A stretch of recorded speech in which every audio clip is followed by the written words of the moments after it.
স্বাগত জানাই নামুজা হাট থেকে। হাটটি বগুড়া সদর উপজেলায় অবস্থিত। দেখানোর চেষ্টা করব দামড়া গরুর কালেকশন, আজকের হাটের দামড়া গরুর কালেকশন এবং দাম জানানোর চেষ্টা করব আপনাদেরকে।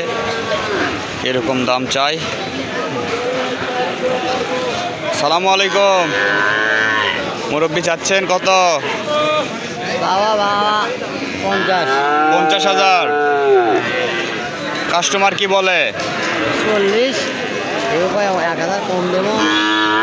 40-41,000 টাকা দাম বলে। টার্গেট কত আপনার? 45-46 হলে গরুটি বিক্রি করে দিবেন। পাশে দেখা যাচ্ছে আরও একটি দামড়া গরু। দাম জানানোর চেষ্টা করব, দেখি মালিকের সঙ্গে কথা বলা যাক। দাম কত চাই? সালামু আলাইকুম।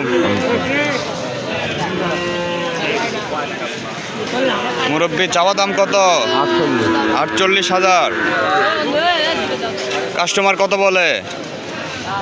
কাস্টমার 40 করছে, 39 করছে। 40-45,000 টাকা। 40 থেকে 48,000, 45,000 টাকা দাম বলে। টার্গেট কত আছে? 45-46,000 টাকা টার্গেট আছে। দেখা যাক, হাট মাত্র শুরু, শেষ পর্যন্ত দেখা যাক গরুটি কত দামে বিক্রি করা যায় এবং হাটের সম্পূর্ণ গরু বিক্রি কত বাজার চলতেছে সব কিছু তুলে ধরার চেষ্টা করব ইনশাল্লাহ।